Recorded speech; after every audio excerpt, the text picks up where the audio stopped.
You can see my screen now and hear me as well. Can see, sir. Yes, sir. Can see. All right. Okay.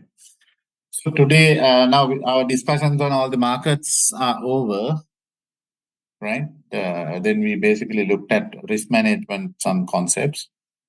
From today, for a few lectures, I will basically take you through the balance of payments area, right? But you have to give me 1 minute. I need to basically have a glass of water.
Recording in progress.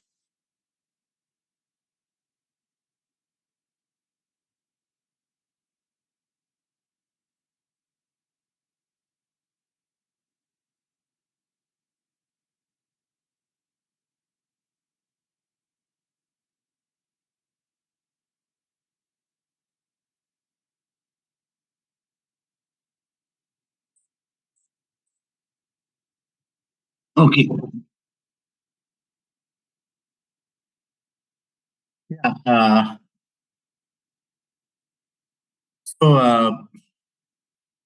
Balance of payment, very topical in today's context, because we had a situation where we basically got completely bankrupt as a country because mismanagement of our balance of payments. Complete mismanagement of our balance of payments, right? We had a party with borrowed funds. We basically burnt all the borrowings without generating an income. And then we had a problem. I think we basically discussed all these things previously also in different contexts and different risk management topics and so on and so forth, right? But at the end of the day, hopefully you have realized that if you do not manage your balance of payments properly, you basically get into deep trouble, right, as a country. Because what we need to realize is that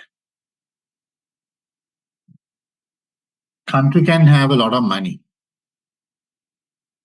meaning the individuals, the citizens who live in the country can have personal wealth, right? But if the government or the state doesn't have access to those wealth in whatever form or shape, then the state becomes bankrupt. When the state becomes bankrupt, there is no point in you and I having personal wealth. Why?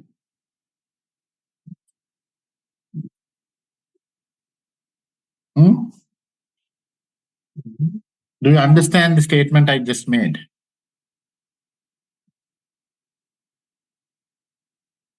You and I can have billions of rupees with us. If the government doesn't have money, then there is no point in us having money. Government has money government money can be reflected in two different ways. I think it's very important for you all to just understand it from a practical point of view. Because, see, what is basically given in technical jargon is like your balance of payments and your budget deficits and all these things. Sometimes people don't necessarily understand it in that proper context. That's why I'm trying to basically give it to you in a layman's language, because that's a language that I understand. Right? Now, you and I can have billions of rupees, but I said if the government doesn't have enough money, then there is no, it's not worth us having money.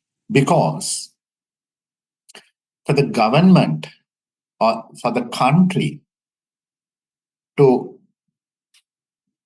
have high level standards of living, the government has to have money, right?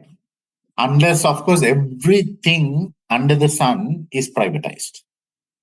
Government doesn't have anything to do with anything. They will just formulate policies and try to implement it. Even then, when you talk of standards of living, if you go to your passport office and want to get a passport, or you want to go to the driving license office and get a good service out there, that is also part of your standard of living. If you have to go to your driving license office, there is no place to sit, no water dispenser to have a glass of clean water. You have to basically stay under the sun, right? Because your driving license office is unable to basically provide you those services because they don't have money. Then do you think you are enjoying a high standard of living? Because, see, in service provision, there is the social goods that we have, right? You can't privatize everything. There is a role that has to be played by the government, even a regulator's role. If the government doesn't have enough money to give to the regulator to do his job, he will not be able to regulate it properly, right? So therefore, but government's role is far beyond the regulator or policymaker. I mean, they are involved in various aspects in the economy. Now, in order to basically do those functions, they need to have money. They need to have rupees. They need to have foreign currency. If they don't have money, then one thing is their service suffers.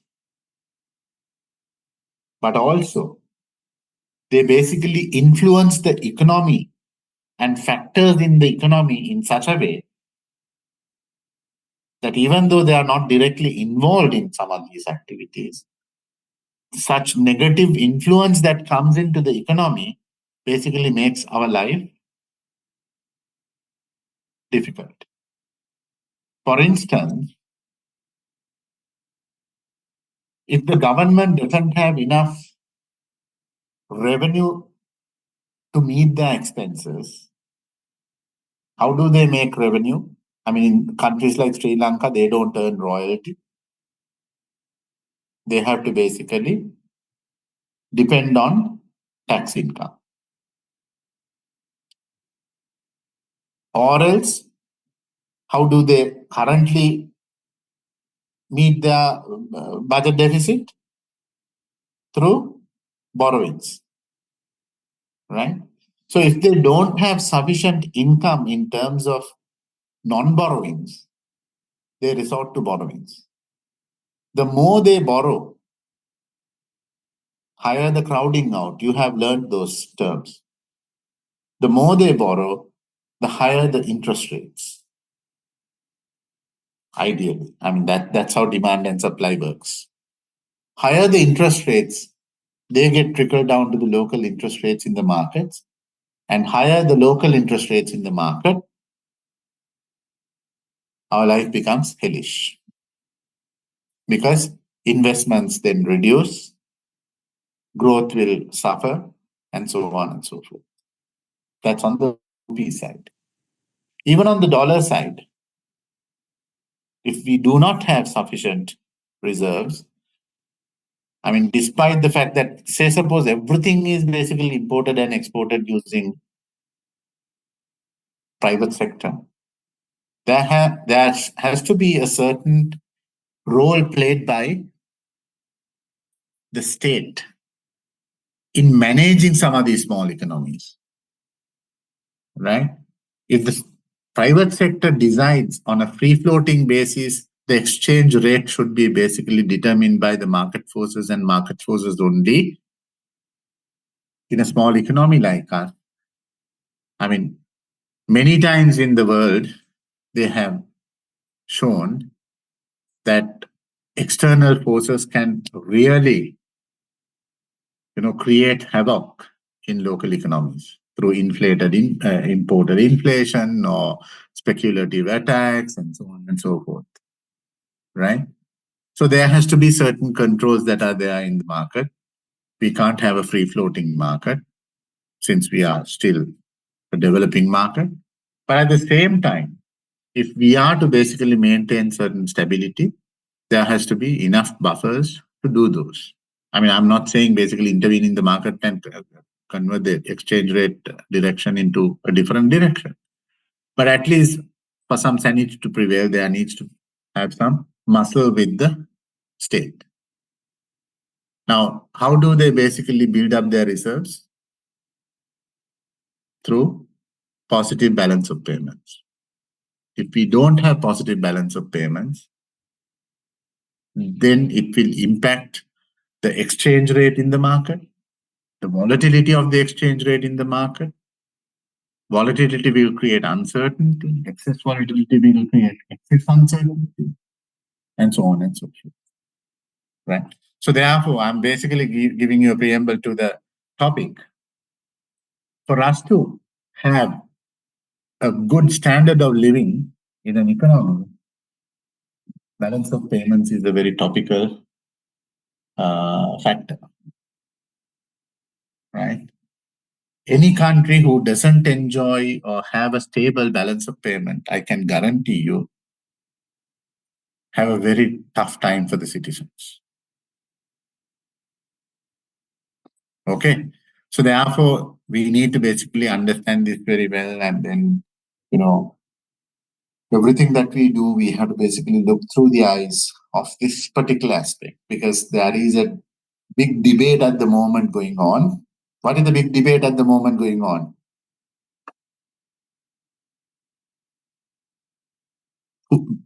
Which is going to impact our balance of payment in a big way. What is that discussion that is going on at the moment? External debt restructuring. Yeah, two people said two different things. I think one is impacting, yes, vehicle imports. Debt restructuring, yes. Debt restructuring will have a positive and a negative impact. Positive in form of extending the payment cycle to some I don't know how many years. If it fails, then you are dead. So you are right on that. The other more close to our hearts issue is vehicle imports, which will have again a direct impact on balance of payments. We all want to drive new cars. We all want to be very flashy. That's a very third world mentality, right? People who have gone to Nordic countries realize Norway is one of the most richest countries in the world. Next to it is Sweden, another rich country in the world.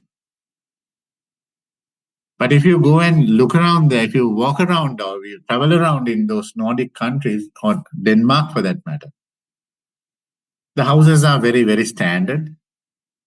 In Sweden, they have they have those wooden, I mean, anyway, those countries have those wooden kind of houses. They have 4 different colors that they apply. black, maroon, light blue, dark blue, green, yellow, that kind of thing, or white. They are all of this similar size or similar design. They will drive those, 10, 15-year-old cars, but in good shape, in good roadworthy conditions. They won't change their vehicles every 3 years to get the latest model, even though their bank balances would be, $100,000 plus for most of the people. They have a very comfortable living. No one state basically looks after the elderly, the retirees. They have so much benefits given by the state because they are rich country. But they are not very flashy. They are not very showy. Even the richest will basically have a very modest life. Who is the most famous rich guy? The Swedish rich guy who basically traveled economy class and had a very modest life. He owned a particular business. What is that business? Swedish, is it, sir? IKEA. Or IKEA, they call it. The furniture fellows, household items fellows. Yes. It's important for us to read those, biographies. See, he's a guy who never traveled business class. He's a billionaire. I thought you were referring to Warren Buffett, but he was US now, so. He's US. Yes. He's US guy. I mean, he came from Poland or someplace, right? He's a Polish. That I'm not sure. Yeah, he's a Polish guy who went to US. But this is a classic example. But I mean, that is a only an individual. But if you look at the country per se, they are very moderate, modest kind of guys. They don't show off, but they are very rich, and they have one of the highest living standards in the world. Right? That's because of why they manage their expenses according to their income. We, on the other hand, we want to show something that we don't have even. I mean, people take credit cards and go overseas trips on credit card. And for the rest of the year, they basically keep paying huge bills, credit card repayments, interest at 20%, 25%, 30%. And they have to forego various other things because their interest cost is so high. Again, it's balance of payment. It's nothing else. It's a micro balance of payment that you're managing.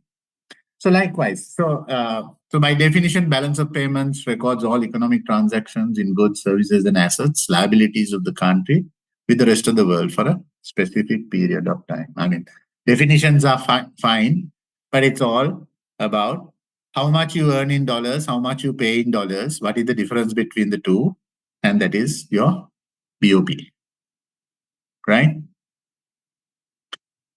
It's like your own balance sheet. Now, the balance of payments account basically give you different cuts. They cut at different levels and term it differently. One is the current account. The current account basically consists of all your trading goods, services, investment incomes, and transfers. Then you have your financial or capital account, which basically records all your foreign direct investments, capital flows, and portfolio investments. Why portfolio investments? Because it's a capital transaction. That's how you need to remember, right? All capital transactions go through the capital account or the financial account. The current account transactions like your trade, services, travel expenses, blah, blah, blah, they all come into the current account. Okay?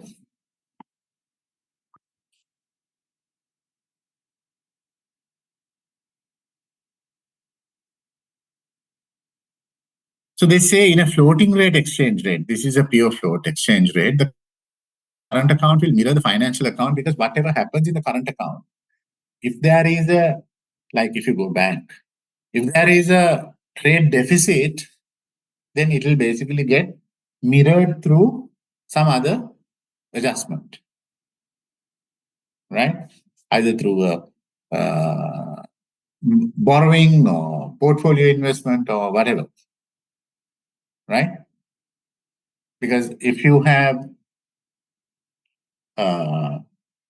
imbalances in one, in a proper floating exchange rate mechanism, the rate will get adjusted and some other flow will basically take care of the imbalance in trade. That's the theory, right? So therefore, it basically says that if one is in the negative, the other one will be in the positive, and therefore it will balance. But however, what one needs to understand is the quality of the plus and the minus. If the minus is coming from trade, you have a huge deficit in trade, right? And the balancing transaction is coming through borrowings, long-term borrowings, then what is the purpose? Your balance of payments will balance, but you have a very unhealthy situation. So therefore, when you look at these things, more than the numbers, what the numbers read, you need to go behind the numbers and try to analyze the numbers and see what is the story that this analysis tells you. Because analysis will tell you a very different story to what the numbers say. Okay. So as masters students and economists, we need to basically build up that capacity to go behind the numbers and try to decipher numbers to understand the reality. Right? That is why I said, what is the purpose in having a plus account somewhere else if your current account or your trade account is in the negative to a very large extent? Because then what we are saying is we are living beyond our means, but then we are borrowing and covering our cash flow. Right? But somewhere down the road, when you have to basically pay back the borrowings, either you'll have to sell your family jewels or you have to borrow more. Right? Because why do you have to borrow more? Because if you borrowed 1,000, at the end of the period, you have to basically pay back 1,100 with interest cost. Now, if you have not generated 1,100, next time you will have to borrow 1,100 to pay back that initial borrowing of capital of 1,000 plus interest of 100. And it keeps on snowballing. And that is what basically happened to our country also. We borrowed, but we didn't generate enough income to pay back. So therefore, we needed to borrow more. And over the years, and especially during the last few years, we basically created a huge decline. Right? So we basically went through that. We went through that transaction, those issues in detail. But it basically gets reflected in your current account balance, trade account balance, and so on and so forth as well. And in order to do that, you have to decipher them in the proper context. Right? Now, why I say that the deficit here being balanced through your financial account is not a healthy situation is, it's good if you have the financial account consists of direct investment, FDIs. Because FDIs have pluses and minuses, but FDIs will stay here for long. They will create jobs, perhaps, and so on and so forth. So it will basically contribute to the economy in a very positive way. But if your minus is basically covered by this portfolio investments, bonds and so forth, what does that mean? That What you does are that- borrowed funds. That you're on borrowed funds. Right? So then you have a problem there. Right? So those are the things that we need to basically keep looking at. And you should be able to identify these things and figure out, okay, where are we going? That's why I don't know whether I shared this with you or not. See, for a long time, we realized where we are basically heading, and came COVID, and we basically tanked all of a sudden. But it was in the making. If you look at our exports versus imports or trade balance, it had an uptick up to about, height of the problem, the LTT problem. We had a slight uptick in the late 80s, 90s, up to about 2000 something. Come 2004, 5, 6, it started tanking. It started going downhill. I tested this in 2015, 16. I did some research, and it was going down the tube. Right? So from 2004, 5 onwards, we had never looked at how to improve our trade account. Right? We were on a kind of borrowing spree, building up all these things. But alongside that, we never looked at how to improve our trade balances. Whereas Bangladesh, Vietnam, who started late, we started in 1980s. Vietnam and them came to the party in 2012 or something.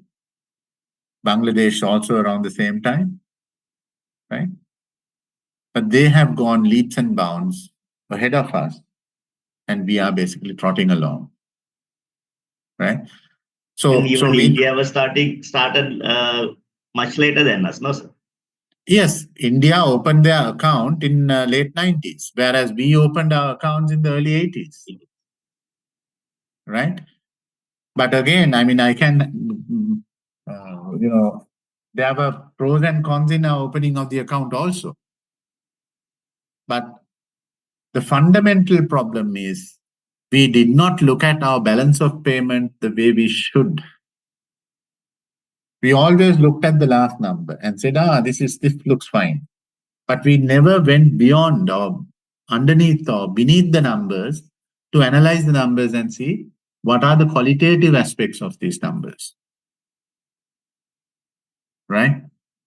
That's where the problem was. We lived in a world of fallacy or fantasy, right? Without realizing that we were basically, what we were seeing was a very bad dream. These are not cliches, these are not idioms, these are not anything. This is reality in life. We were dreaming.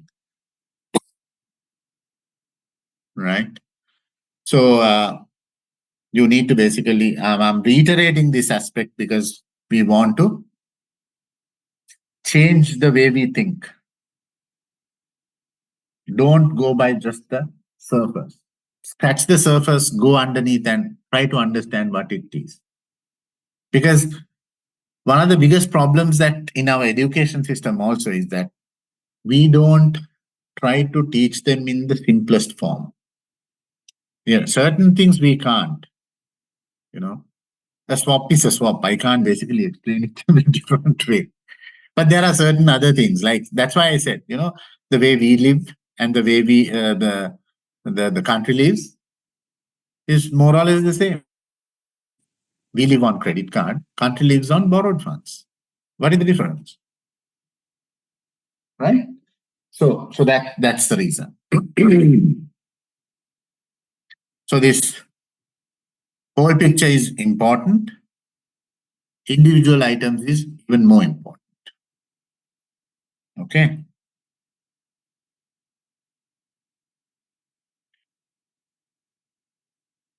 Yeah. So in the current account, you have the net export import for goods, trade balance, right? Which are called the trade invisible. Then you have the net exports and imports of services, which are called trade invisible, right? Now, there again, you need to basically be very mindful of some of these things, because there are certain things that happen without us realizing, which is impacting our trade balances. Now, sometimes there was a huge operation going on in remittance business. Now, in remittance business, in Middle East, the workers earn in, let's say, dirhams. They have to basically remit rupees. What these exchange houses do is, they have our representatives and all that kind of nonsense. They basically fund their local rupee accounts in rupee terms. The exchange benefit sometimes is basically taken, a large chunk of the exchange benefit is taken by them, not the local banks, right? And the local banks, to even get those volumes, they quote very sharp prices. So their exchange earnings as a local entity is very less. The chunk of the exchange earnings remain in the remitting country. So the full benefit doesn't come to neither the local system nor the remitter. Because the remitter, if he is remitting 1,000 dirhams, instead of getting, say, 40,000 rupees, he would get only 35,000 rupees. So he's not getting a good deal. Ideally, he should get 40,000, right? Now, one would think, okay, this 5,000 is the one which is taken by the local banking system. No, it doesn't happen that way. Competition is such that local banks are basically competing with each other to get that volume coming in. But instead, so in pursuit of that volume, they basically quote very sharp prices to the remitting house, right? The remitting house is the one who basically gets the currencies or remitting money from the remitter. Now he gives the shitty price to the remitter and basically keeps the fat in between to himself. So this money changer or the money remitting house could be an Indian outfit, or it could be anything, a global outfit, but they keep a fairly sizable chunk with themselves. These run into millions and millions, tens of millions, or even sometimes hundreds of millions of dollars per annum. Right? It's very similar to your recently, what was the issue that was basically highlighted? This visa business. See, somebody basically keeps that chunk for themselves and it never hits the country. The same kind of practice happens in tourism as well. Right? So sometimes our own players also, in pursuit of volume, in pursuit of transactions, act in a detrimental way where they basically open up avenues for external parties to profit from us, which is impacting balance of payment. Right? Therefore, we need to basically be very careful of these things. We need to be very mindful of how things are happening. I'm just sharing some of these things with you because they have an impact on us as a country. Right? So in the current account, you also get these export-import services, used to be trade invincibles, like insurance and tourism. Right? Then investment incomes. For example, local firm that invests overseas, if profit comes back to the local country, it comes through the current account. Because income is a current account transaction, but capital expenditure that goes out goes from the capital account or financing account. Right? So there are these kind of mismatches in accounts as well. But if you look at it from a total context, if 1,000 goes from the capital and 100 by 100 by 100 comes to the current, we need to basically measure these two, and we should be able to, analyze these two and see whether that 1,000 is recovered at least over a period of 10 years. And otherwise, it's a net loss. So these are the things that we need to basically do to reach that efficient monitoring standards.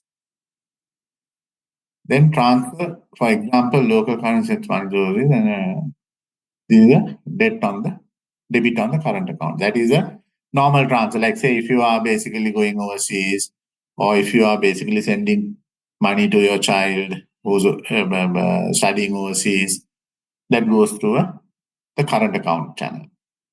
Right? It may not necessarily be trade account, but in the overall current account. So that's the services account that basically gets impacted for things like tourism, travel outside, education outside, health outside. I mean, these kind of things go through the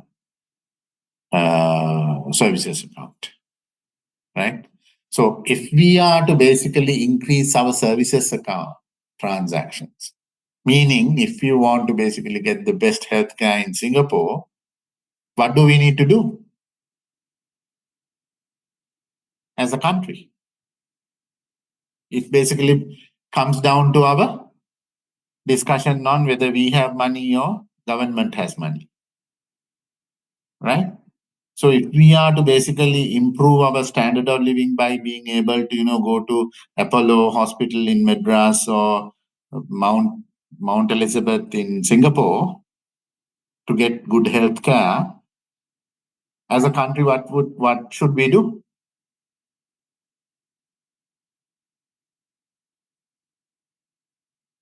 Huh?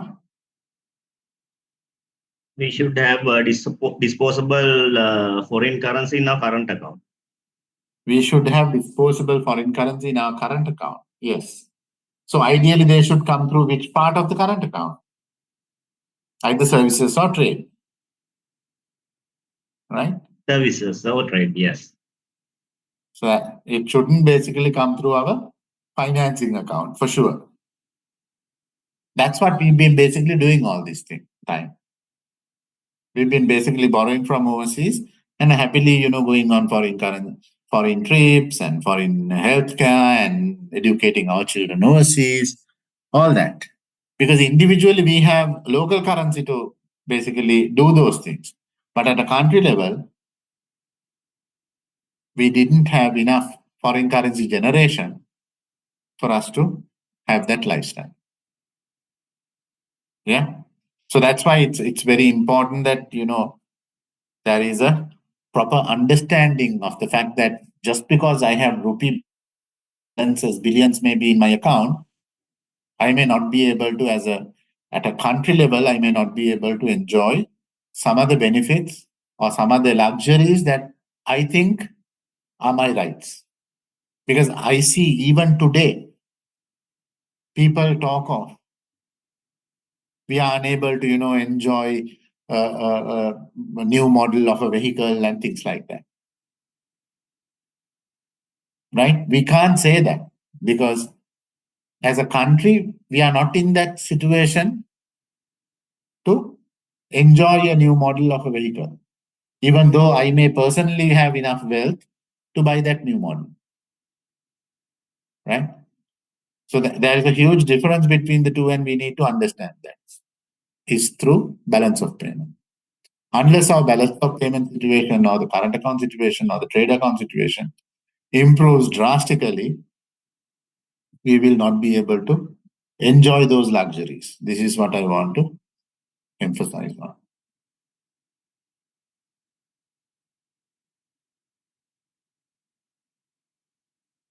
When people basically refer to, in general parlance, balance of payments, what they are referring to is this current account, trade account, and the services account. Current account is a combination of trade and services, right?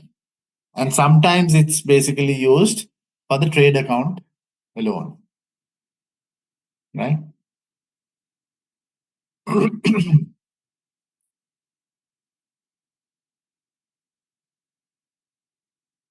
So the financial account, on the other hand, basically is foreign direct investments, purchase of securities by investors, and so on and so forth. So it's either FDIs or portfolio investments in Sri Lanka. But otherwise, in a other country, the capital account will have capital outflow side as well. So foreign investments overseas by locals also go through capital account, right? Portfolio investments by locals in foreign countries also should go through this channel, right? And once you basically do these inflows and outflows between the current and the capital account, there could be certain errors and omissions and things like that, which are basically handled through, I mean, accountants know this, other account, other balances, or balancing item. Because balance of payments need to balance, right? But when you do national accounts, it's very difficult to basically balance everything to the last decimal point. Because there are so many leakages, information gathering difficulties, time differences, and so on and so forth. Right? So therefore, those discrepancies will be basically dealt by having a balancing figure. But what needs to be understood is that this balancing figure needs to be a small amount. It cannot be larger than the current account balance or the capital account balance, for instance, right? Or it cannot be basically snowballing as you go, right? So BOP is therefore current account plus capital and financing account plus balancing.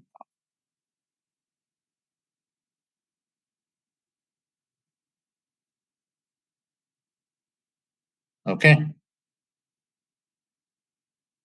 So balance of payment crisis occurs when current account deficit cannot be maintained. It means there will be a fall in foreign exchange reserves as the country can no longer attract sufficient capital inflows to finance the current account deficit. Sounds familiar? Excuse me, sir. Yep. So borrowings by the country also come to this financial account. Borrowings at a country level also comes under capital, yeah. Okay. Yep. It has to, no? Because that's part of that capital portion. Right. So that's Yeah. like the third point to that, or is it? No, it's within that second point. Okay. See, here they show only the purchase of securities by investors. See, now in literature, they are basically showing it as, the borrowings in a market are done through bonds and bills and stuff like that, right? But government to government, there could be basically a loan coming in. Now, if there is a grant or something, sometimes it may come outside of a gift or whatever, because it may not get captured here. So there are various different ways of accounting for some of these things, right? Because balance of payments at the end of the day has to be defined your dealings with the external players, right? So if someone is giving a gift to you, like in the form of a grant, some people may say, no, it needn't to go through the balance of payments accounts. It can basically get recorded elsewhere in the public accounts. Right? But ideally, for visibility purposes, these should basically come through these channels.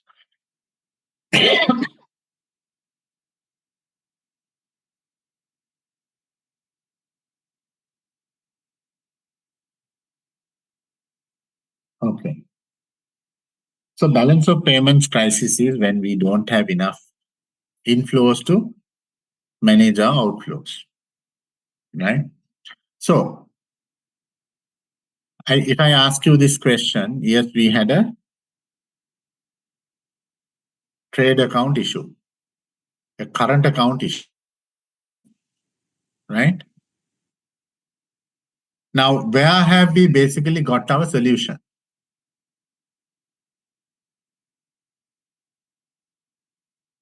Where are we directing our solution to?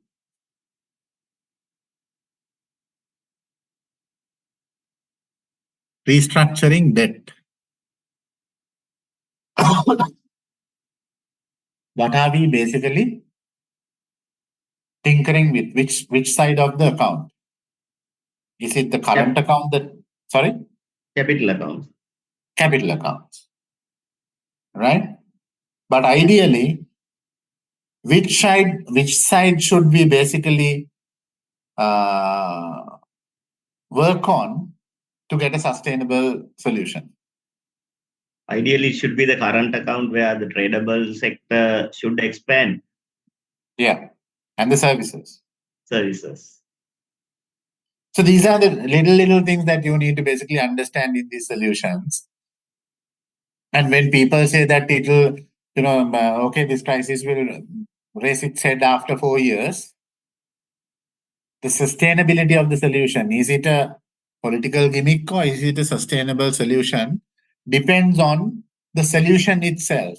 And if you start looking at this problem in that context and see what are they doing, right?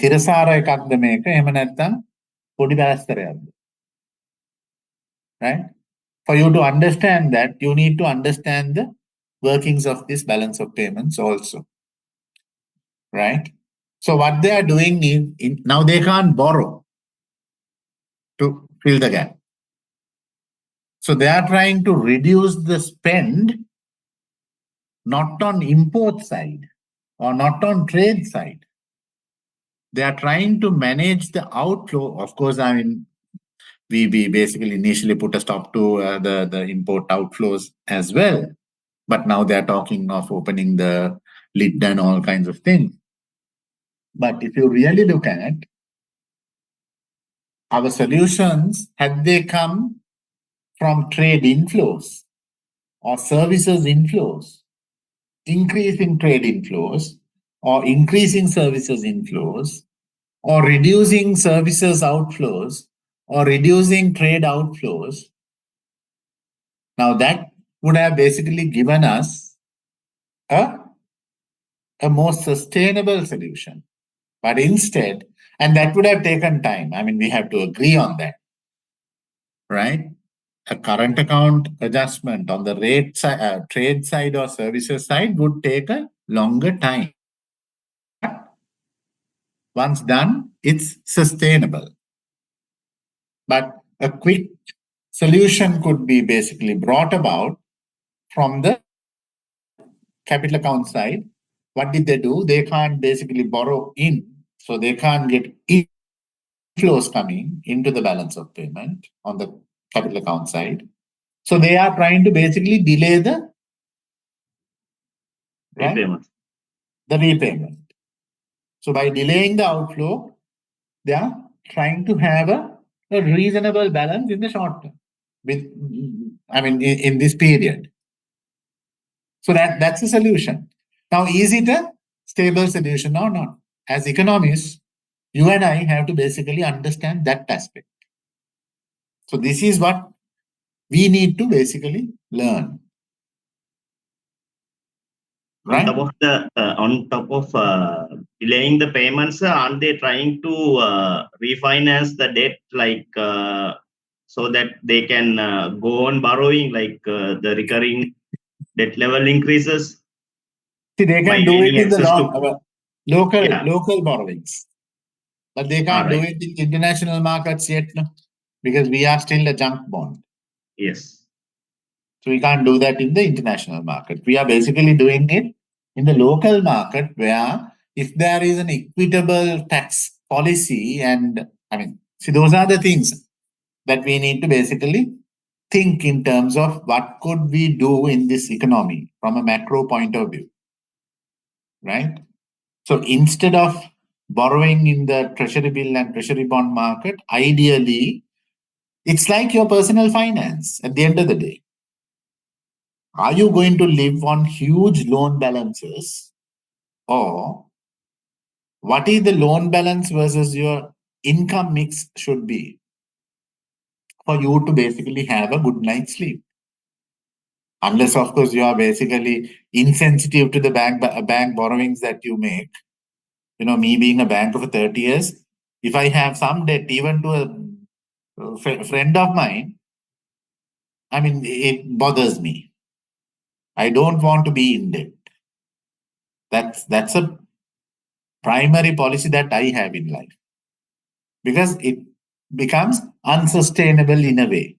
And if you become indifferent to the borrowing amounts, I mean, there are people who basically live on complete borrowings, right? There are companies who basically operate on huge borrowings. We call it in financial world highly leveraged companies, right? And some people, you know, boast themselves saying, okay, we basically built our empires using someone else's money, meaning borrowings, right? And some people basically, after loathing like that, they want to come and become presidents also in this country. So they will do the same bloody thing to the country economy as well.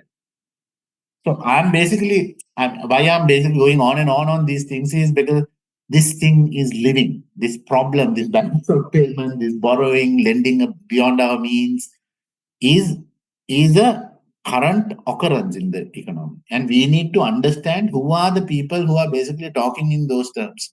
Are they sustainable discussions, or are they just, you know, complete bunker, for wanting of a word? So we need to basically understand that. Cut the fat from the meat, right? So that's the whole discussion around this, and we need to basically understand those aspects, right? So now the problem is, yes, we can have a quick solution by tinkering the capital account side, the financing account side. But yeah, so we can basically give some credit to that solution. However, what is the visible solution that we have seen on the other side, on the trade side, on the services side? Yes, we talk of, you know, tourism strategy and all these things. But on the ground, have we given national strategy for tourism yet? I don't know. I don't see that. Are there any people in the tourism industry in this audience?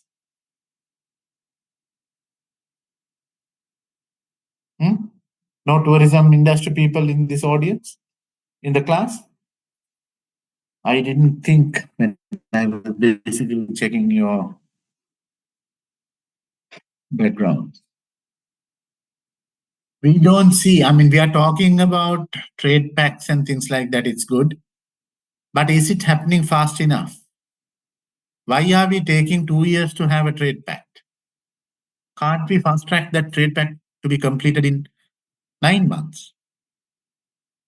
I mean, these are the questions that we need to ask, because we need trade pacts. We need to get into trade blocks. I mean, now the world is changing, right? Earlier, there was a, what you call it, free trade. You know, free trade was like the cliche. Everybody wanted to basically be in the thick and thin of free trade action. But are they talking about free trade anymore? Is US talking about free trade anymore? Is the Western world, the Western bloc talking about free trade anymore? They're trying to bring back those industries into their own countries. Production to be brought back into US, production to be brought back to Europe and so on and so forth, right? Because they feel that by sending those industries or production bases to cheap labor countries, particularly China, they have basically unleashed a monster, economic monster. Right now, that free trade discussion is shifting away. Then, what is the new emergence? Because globalization is not going to change in a hurry. We are not going to go back to those Stone Age and have these, you have your own production, you have your own consumption kind of thing. We will still have global production lines and globalization. But in what context? What are the blocks that are emerging in this sense? So are we basically looking at them? Are we trying to, strategically align with them for trade purposes? Right? So, I mean, it's all in the payment, balance of payment crisis and solution to balance of payment crisis.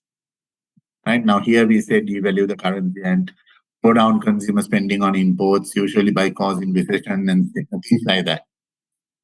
But we have to go beyond that and see what is happening in the world and how are we basically aligning with them. So the theories of BOP, there are three main approaches to explain BOP phenomena. One is the elasticity approach. This is highly theoretical. Absorption approach and monetary approach. Elasticity approach basically explain how through, I will go into detail, and then there is a second one, which is the absorption, and there's the other one, the monetary approach, using one is using exchange rates, the other one using interest rate changes or policy rate changes and so on and so forth. But see, this, what I've written in red is very, very important for you all. Why the theories basically help us to understand the theoretical explanation of achieving BOP. We should be able to explain BOP situations through practical evidence, analyzing cause and effect, and criticisms of the theories and validity of the assumptions used. Understand the limitations, and additional reading therefore is recommended.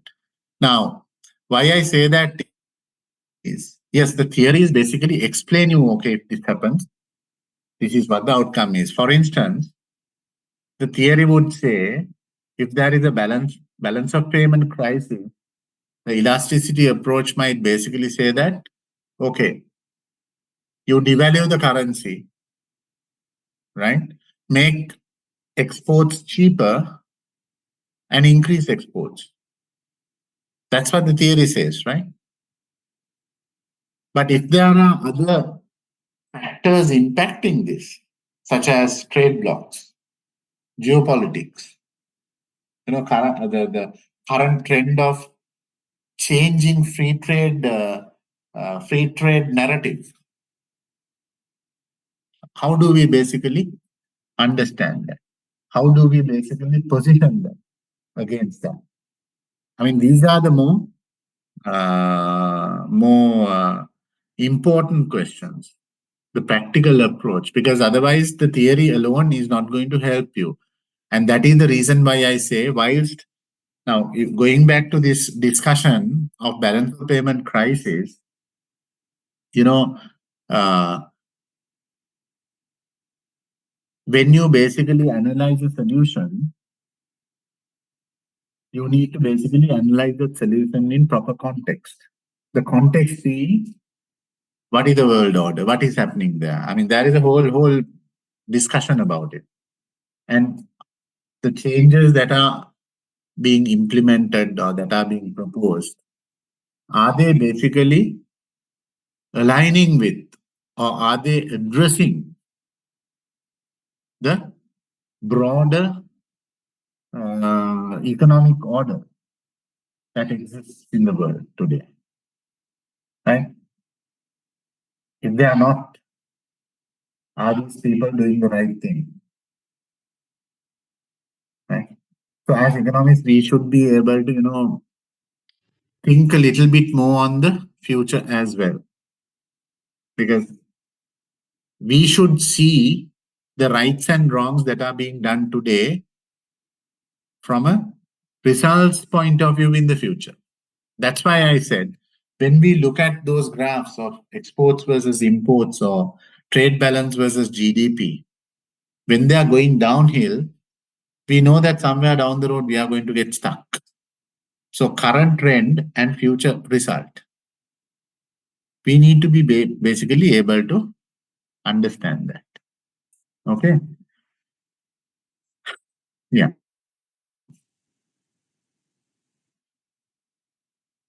Okay. So going back to this boring theory thing. Yeah. Mechanisms of elasticity approach of balance of payments adjustments is basically, elasticity approach is basically explained through the Marshall-Lerner condition, right? In Marshall-Lerner, I mean, I'm not going to talk about Marshall-Lerner in big, in a elaborate way. Those are things that you learn elsewhere.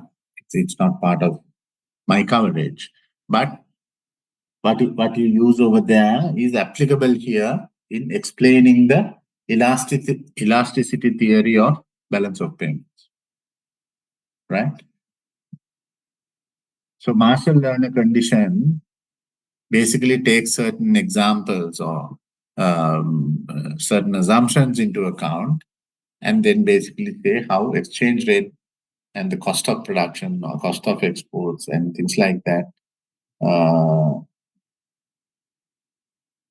not necessarily cost, the demand and supply of exports and imports would impact your balance of payment, and those changes in demands and supply or changes in costs would change demand and supply, and then have a solution to your balance of payment crisis.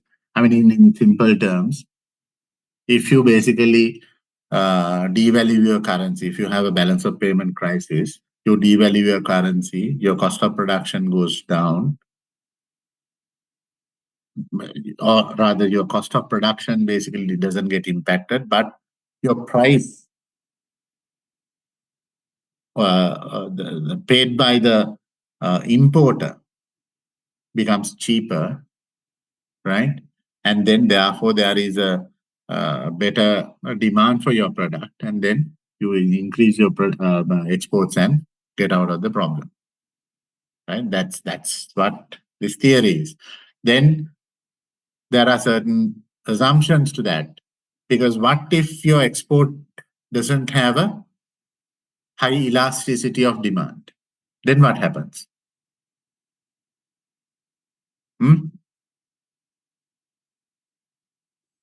So you reduce your price.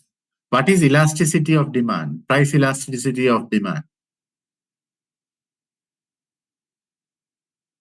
Basically the volatility. I mean the range of change. The range of change. Are you basically saying when you drop the price, how much the exports would get increased by? Is that what you're saying? Yes, sir, that's what I was trying to say. The response to demand from the price impact, or response to supply from price impact. So that is basically price elasticity of demand. Meaning, in layman's term, you drop the prices, and if the price elasticity of demand is very high, when you drop the prices, your demand increases. But if it is not, if price elasticity of demand is low, then you drop the prices. You don't get a equitable increase in volume from a demand perspective. Then what happens? You are The better volumes, off. yes. Huh? The volumes that you were trying to sell will not be achieved. Your prices have now, since you devalue the currency, your foreign currency earnings will be Low. low. So it will improve the situation or worsen the situation? Worsen the situation. Worsen the situation. Right? So we need to basically understand these kind of things also. What are the kind of exports that you have? Right? So that's why. So in this analysis itself, it basically talks of certain assumptions. Supplies of exports are perfectly elastic. Product prices are fixed in domestic currency. So that is, production is completely domestic. Now, are our garments completely local denominated? Garments industry. No, they import yarn and the textiles from, I think, Southeast Asia mostly. Yeah. What is their domestic value addition? That's the amount that they add from a rupee term. What is the industry's domestic value addition? It's about? Cutting and knitting. It's basically about 40%. Labor, utility, that kind of thing. Right? Okay. So it's about 40% or 30% or whatever that is. Right? Then these are the people who are basically saying it's a lobby group which basically says devalue the currency. For that 40% value addition, they want to devalue the currency and get some benefit. Right? But unfortunately, we have no other choice but to listen to these fellows because they have become so big. Their contribution to the GDP has, increased over the years. But is that the most efficient? Because by devaluing the currency, what are we doing on the other side? From 40% we are gaining, and from 60% we are losing. We are losing on the product itself. Right? Yes. But how about the other imports, the essential imports? The prices will escalate. Then what happens to inflation locally? The purchasing power will deteriorate, and then what happens to our standard of living? Right? See, these are the things that we need to basically. But somebody said that I don't explain this on the board, right? I can't, because these are things that you need to basically have a discussion and understand, right? So you need to basically understand this in context, right? So when they talk of these assumptions, they say supply of exports are perfectly elastic. Product prices are fixed in domestic currency, right? Income levels are fixed in the devaluing currency, right? Which is the case. The supply of imports are large. The price elasticities of demand for exports and imports are elastic. Arc elasticities, meaning goes up, arc elasticities. Price elasticities refers to absolute values. The country's current account balance equals to its trade balance. Right? So there are certain assumptions given in this theory to work. And then they say, given these assumptions, when a country devalues its currency, the domestic prices of its imports are raised and the foreign prices of its exports are reduced. Thus, the devaluation helps to improve BOP deficit of a country by increasing its exports and reducing its imports. But the extent to which it will succeed depends on the country's price elasticities of domestic demand for import and foreign demand for its exports. This is what we were talking about, right? This is what the Marshall-Lerner condition states. When the sum of price elasticities of demand for exports and imports in absolute terms is greater than unity, devaluation will improve the country's balance of payments. So he's basically giving you a condition which says the sum of your elasticities of demand for exports and imports, if it is greater than 1, which means they have to be more than 0.5 at least on both. Right? 0.6 and 0.6 is 1.2, which is greater than 1. right? If it is 0.5 and 0.5, the sum is 1, then it is not greater than 1, right? So, which means you will be worse off, right? So there are these conditions, statistical conditions that they have given, and they say if the conditions are met, only this theory will work. So therefore, it is important for us to go and understand in a context of this devaluation story, right? Whether it basically, whether our macro picture of our trade, the trade structure, are we basically exporting? Now, for instance, when oil is one of the biggest commodities, the Middle Eastern countries have absolutely no problem because their price elasticity of demand for oil is very high, right? Or it is not, it's an essential thing. They don't need to basically drop the prices to increase their volumes, right? Or for that matter, the essential food exporters and all these things, or value-added food exporters and all these people, because they are basically supplying to an essential commodity and they can do whatever and their volumes will continue to basically have a reasonable pattern. But some of our things, like tea, for instance, or garments for that matter, right? We can't, I mean, just because we basically drop our prices, people will not spend, inordinate amount of money on some of those aspects, some of those commodities. So we need to basically understand those little nuances as well in taking policy decisions. This is what I basically wanted to explain to you, right? So policy decisions are fine, but you can basically go on theory, but also we need to basically look at, is the theory in line with our macroeconomic fundamentals? If there is if the macroeconomic fundamentals don't align with the assumptions that are there, then this theory may not work perfectly. So you need to basically understand at least that aspect, right? The fact that the theory is based on, or the model is based on certain assumptions, right? All economic models are based on certain assumptions, right? And how applicable are these assumptions to real world in our current environment, right?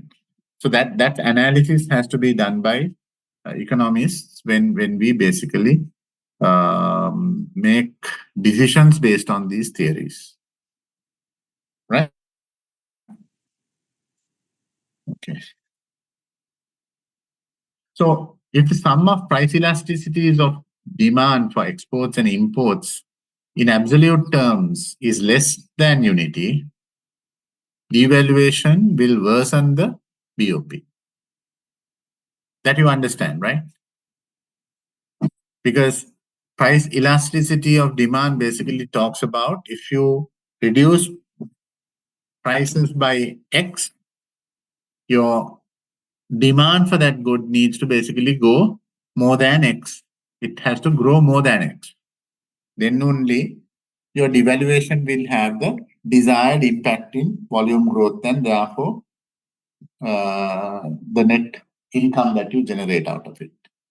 But if it is not, you drop the prices, volumes don't increase. If the volumes stay static, you drop the prices, your net income is less than what you got previously, and you are worse off, right?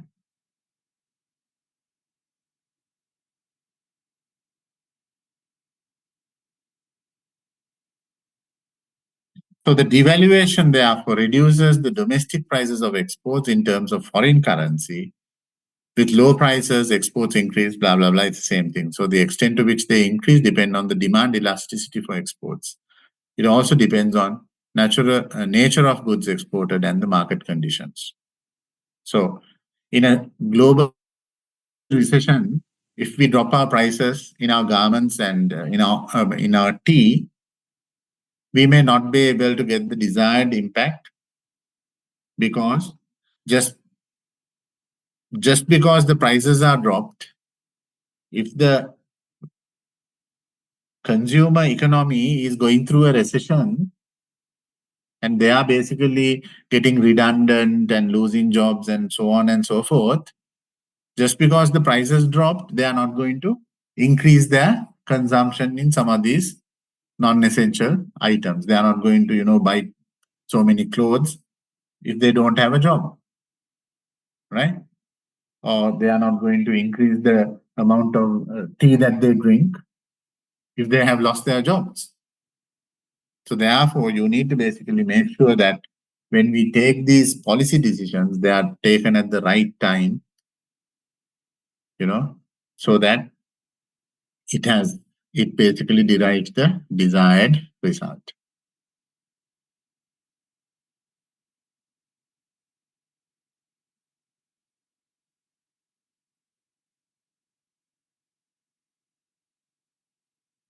So basically, this is what it says in general, right? You can read and understand the rest.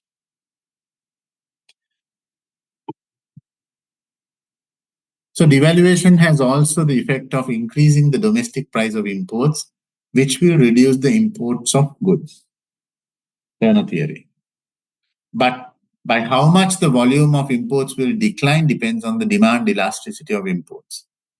The demand elasticity of imports in turn depend on the nature of goods imported by the devaluing country. So when we devalue our exports, if our exports are price inelastic and our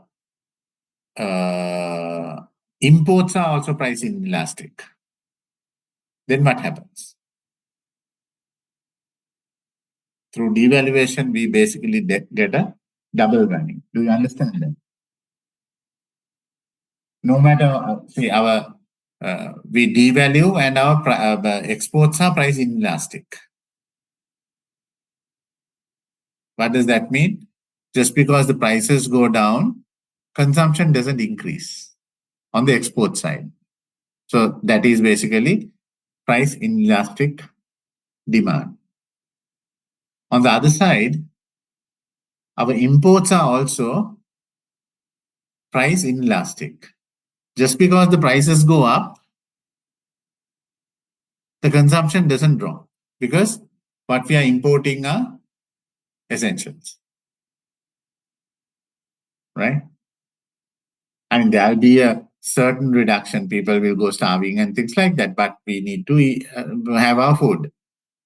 We need to basically have our flour. We need to have our oil, right? Okay, there is a certain reduction that happens, but those are essential components, and therefore, no matter what the price is, we will have a certain level of consumption, right? So if both the sides are price inelastic, devaluation will have a negative impact. Do you understand that? Sir, so how that happens is when exports are cheaper, you end up getting lesser dollars for it, Yes. and you import the same amount by paying the same dollars but more rupees. More rupees. So your imports have become more expensive. Exports have become cheaper. So less income. Therefore, less income because they are price inelastic on both sides. Yeah. So it's a double whammy for us. Okay. Right? So for this devaluation to have a positive impact, our basket of goods which are exported have to have a price or high price elasticity of demand. And on the other side, also our imports need to have a high price elasticity of demand. So when the prices go up, demand drops on the import side. On the export side, when the prices go down, the demand increases. Right? That's from a pure elasticity point of view. But I'm also saying is, when we are making those decisions, we have to basically take it from a global context as well. Because by dropping the prices, maybe it has a high elasticity of demand, right? Under normal circumstances, when the prices drop, the exported goods will have a high demand and high elasticity of demand. Therefore, it will go up in volume. However, if the destination is going through, or the export destination is going through a recession or economic turmoil or economic hardship, then the desired impact in volume increase will not come through. Excuse me.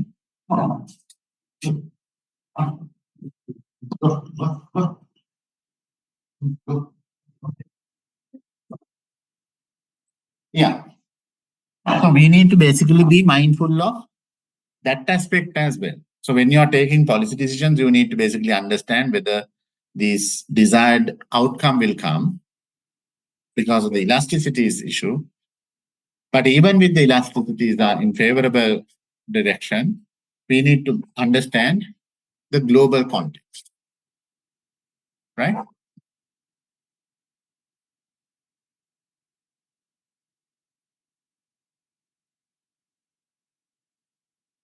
But on the other hand, again, a solution to this. Now we are basically looking at it from a very exchange rate, that kind of context, right? So it's like a, what should I say? I'm searching for a word for it. It's a very external factor, right? And it's got a double whammy. Because on the one hand, when devaluation happens, the prices of exports come down, but the prices of imports go up. That's the double whammy. But if the solution entails a reduction in the domestic cost of production, but doesn't have an impact on the imports, then that would be the idea. What is the solution?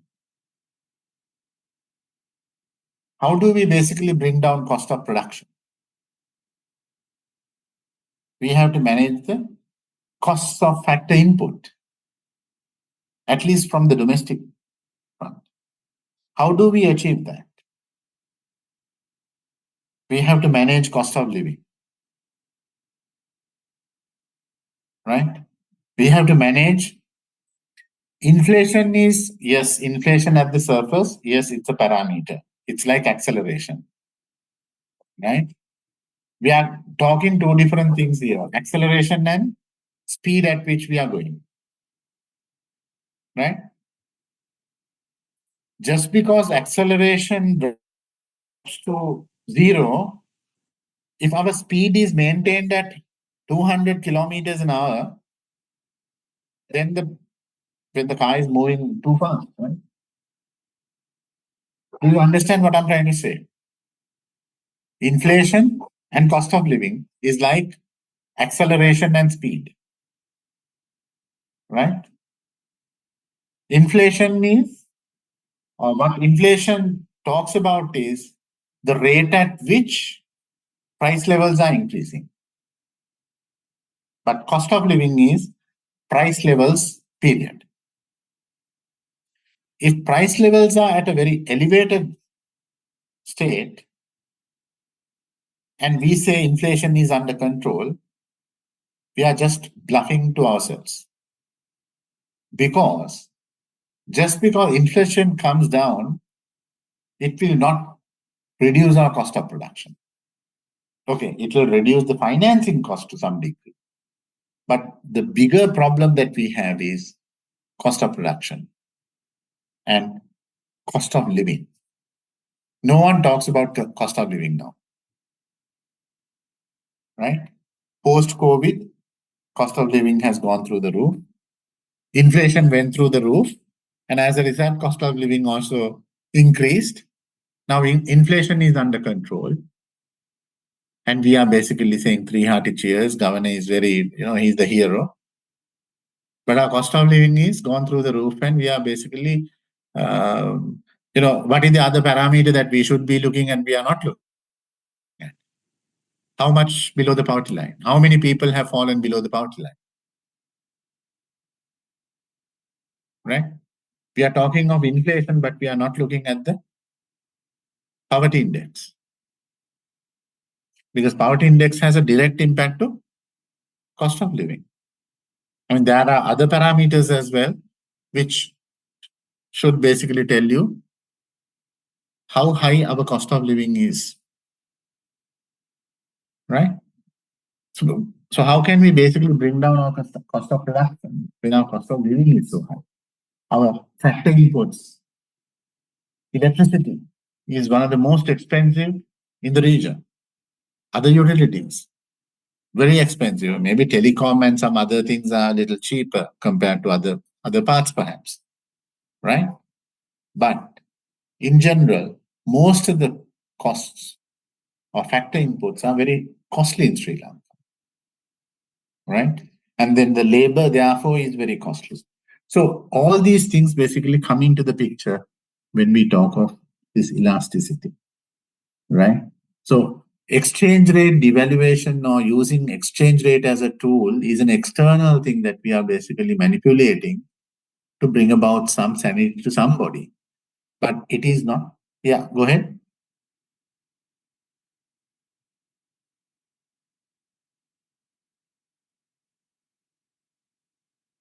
Mm.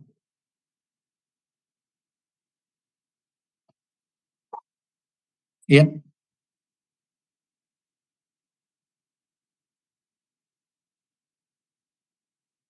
Yeah.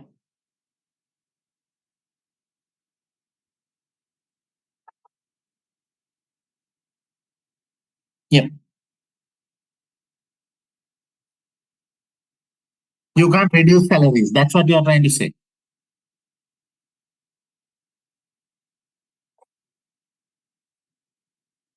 Yeah.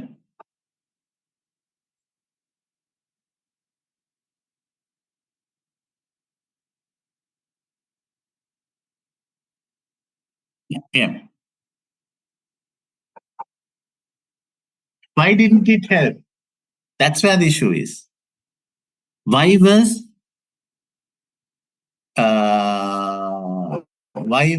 CEB making losses?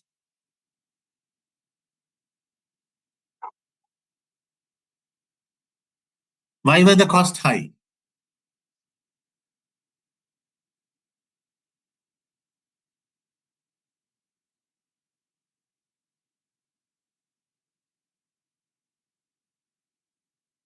Heat plants to generate electricity. We have hydro. We have solar. We have wind. Why are we only depending on a large limit in fossil fuels? I mean, I don't know. I'm just basically giving you some food for thought. Is our energy mix at the most efficient level? That is one thing.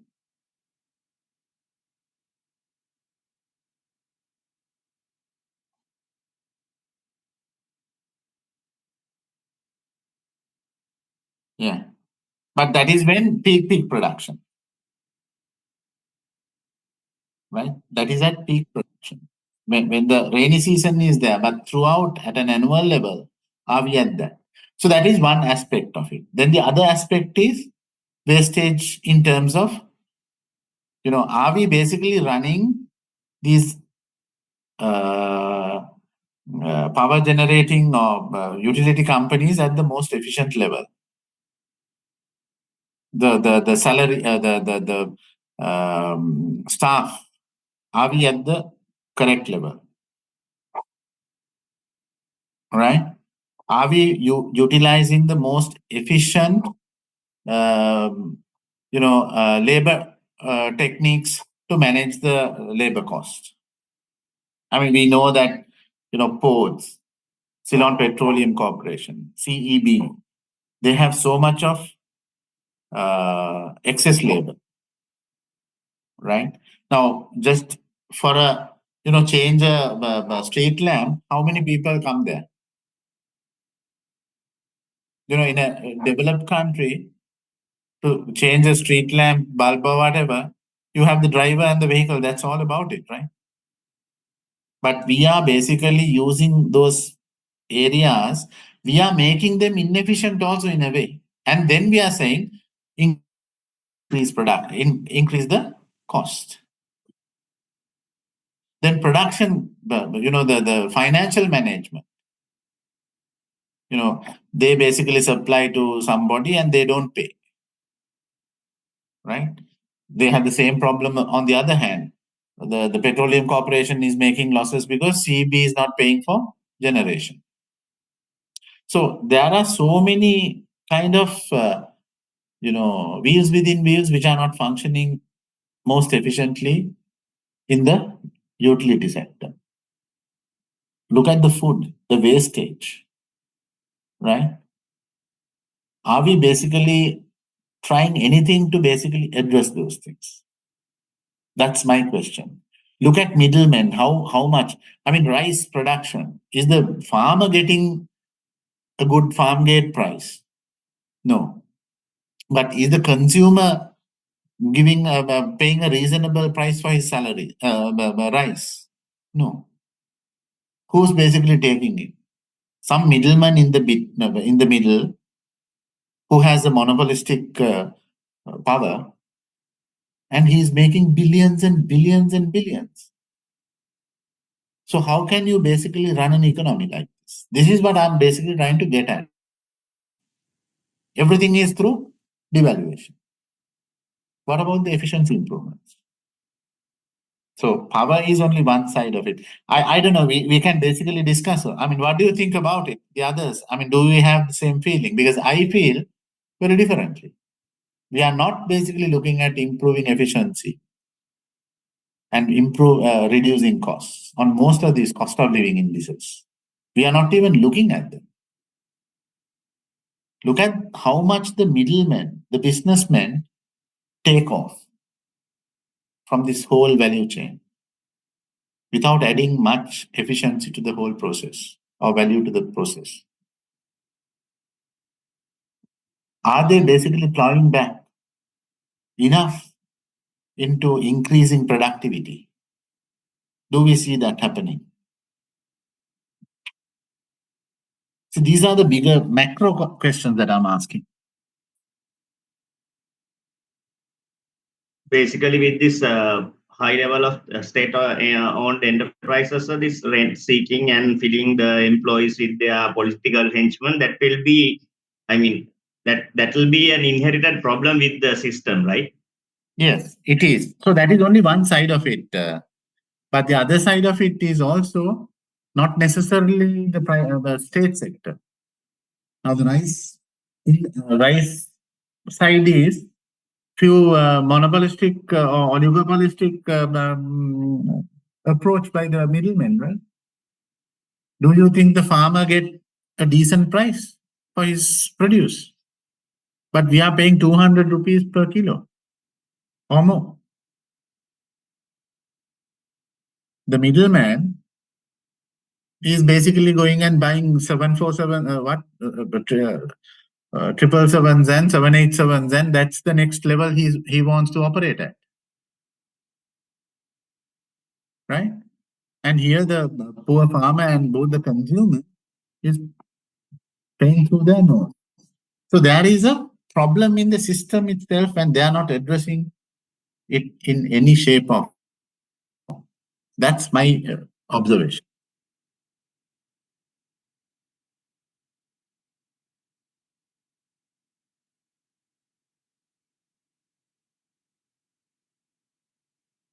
Mm.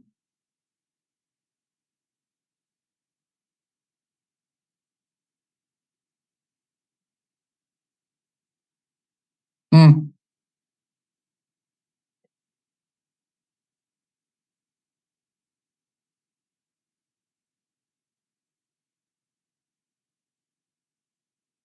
Mm.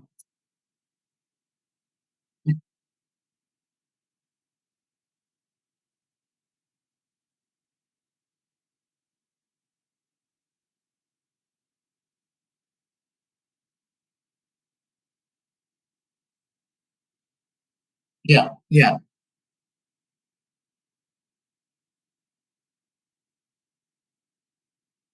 Mm. Mm.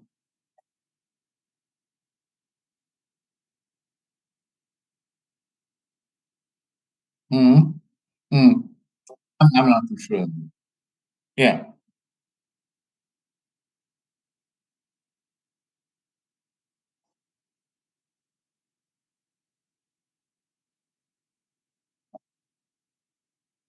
Anything else? Yeah. Yeah. Mm.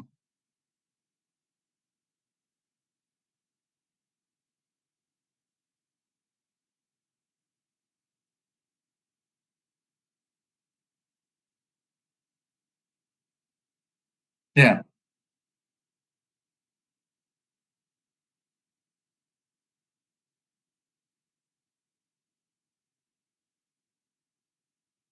Correct. So this is what I'm basically saying. So there are so many such barriers or so many such resistances in making this whole process efficient has resulted in us being a very high cost country. I mean, look at India, for instance. I mean, of course, India is large and they have the the scale benefits. But still for all, I think there are ways and means where we can basically manage some of these areas because middlemen are increasing our cost in my mind.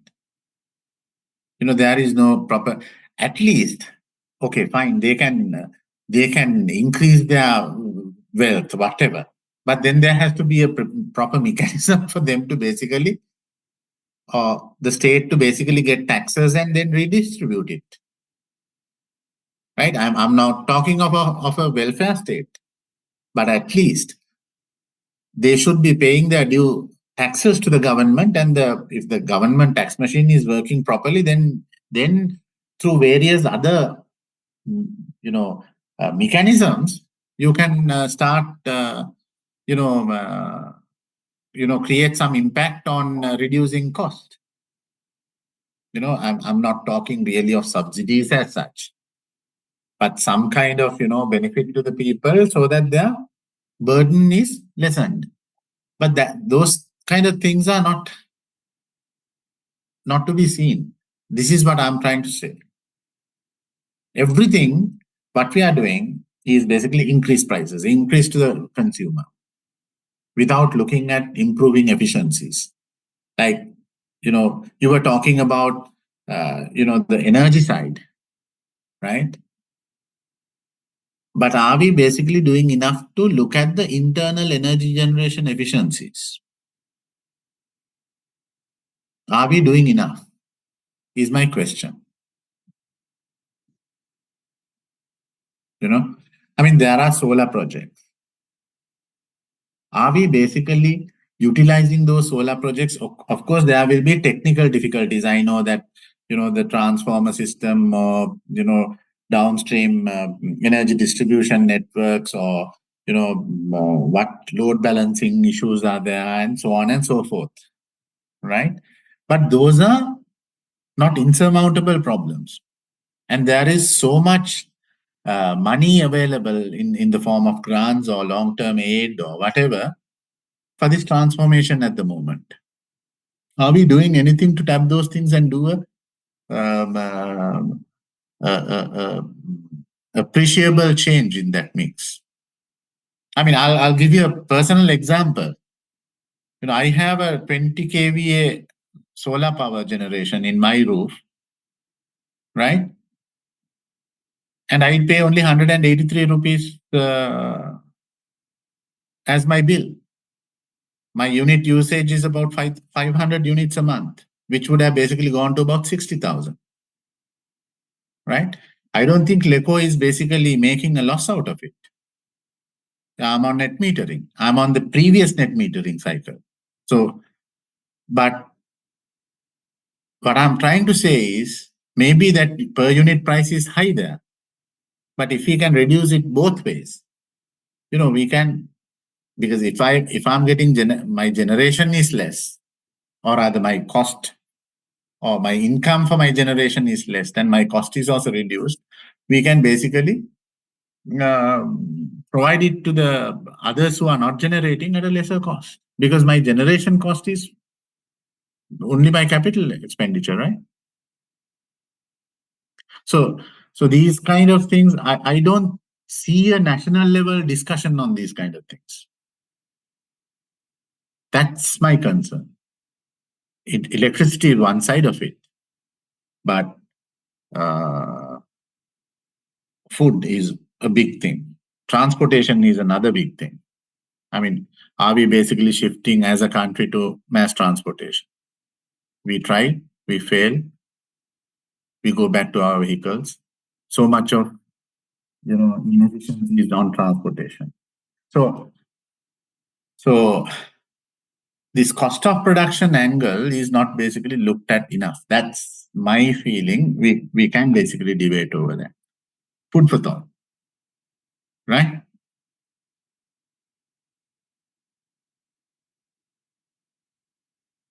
Okay, then I'll stop after this slide. I think.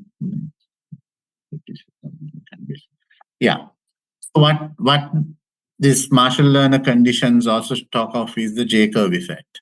We have discussed about J-curve effect in a different context. What we have said is, if the elasticity don't work the way we want, price reduction will basically have an adverse impact on the whole, on the balance of payments.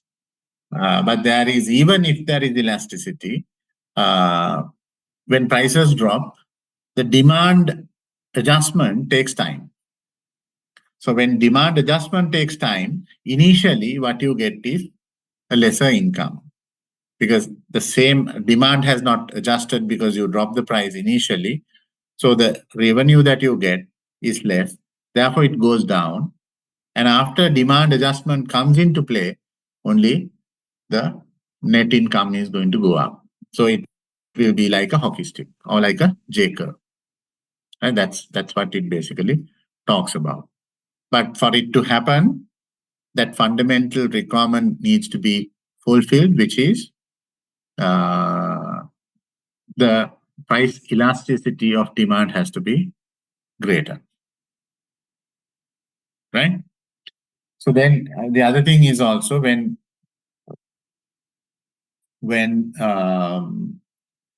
under flexible exchange rate, when there is devaluation of currency, more and more local currencies will be converted to foreign currency. We saw that actually happening when the crisis happened, right? People started buying currency from, black market and all these places.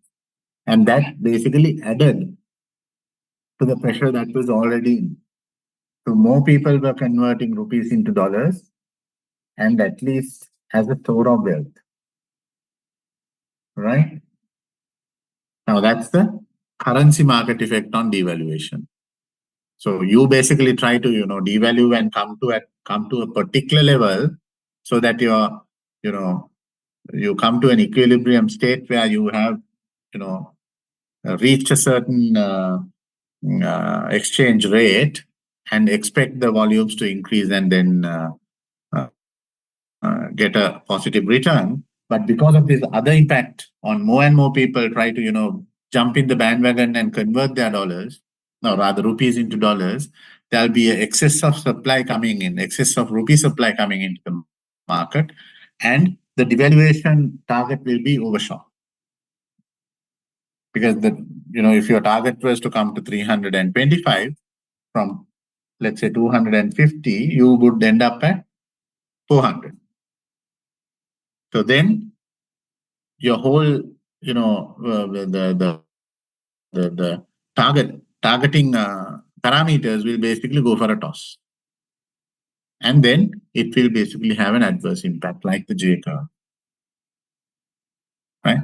So those are some of the things that there are that, I mean, the theory also explains it, but then whilst going through the theory, we looked at some of these other, contentious issues. So I appreciate when one of you basically said, yeah, no, but then our, generation mix is in the right level. But I think, so that's a good argument.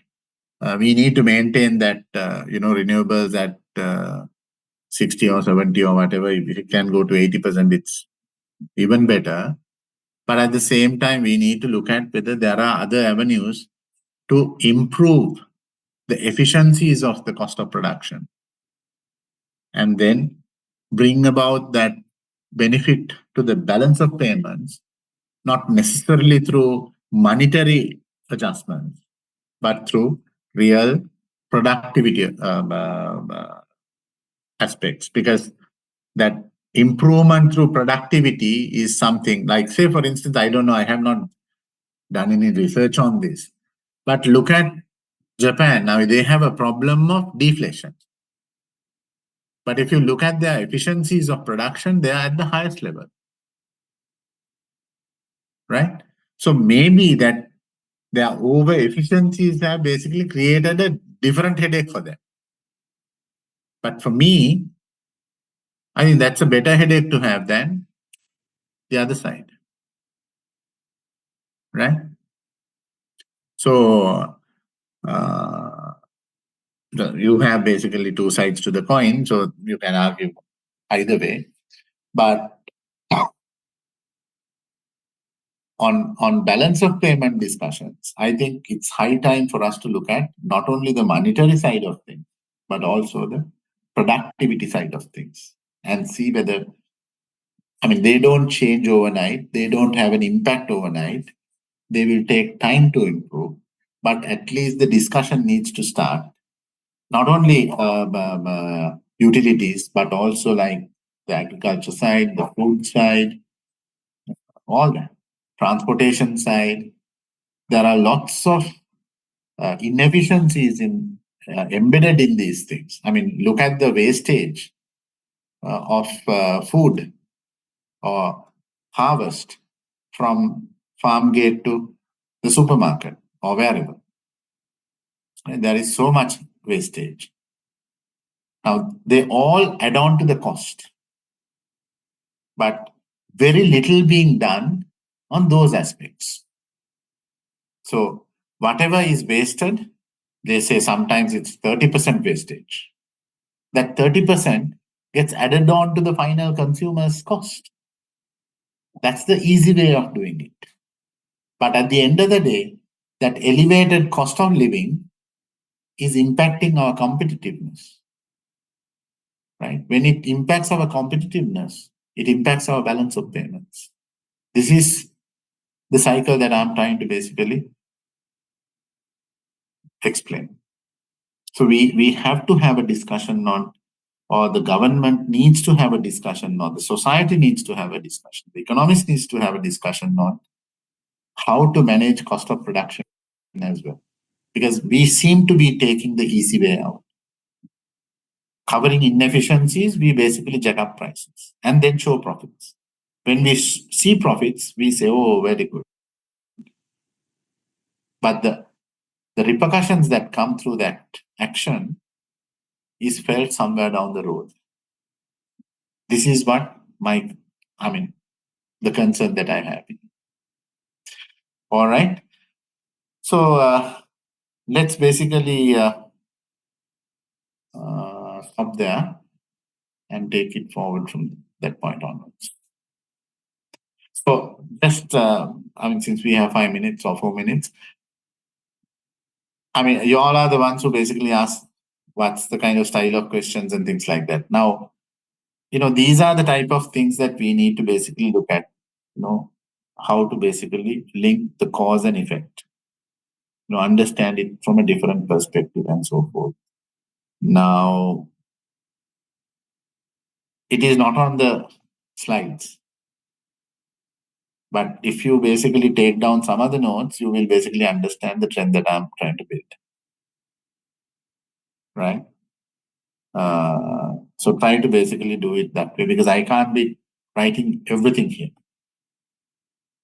Right? Some of these discussions, it basically comes out as we speak. Right? So be mindful of those things.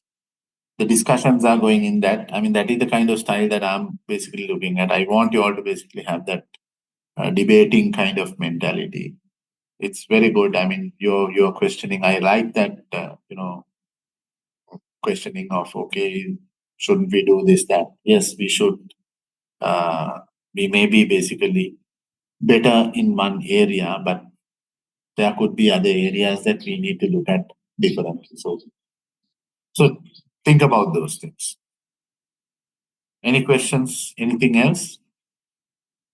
So I don't think you have shared this tute, I mean, the presentation with us because, I mean, I Yeah. did. Yeah. I will give it to you.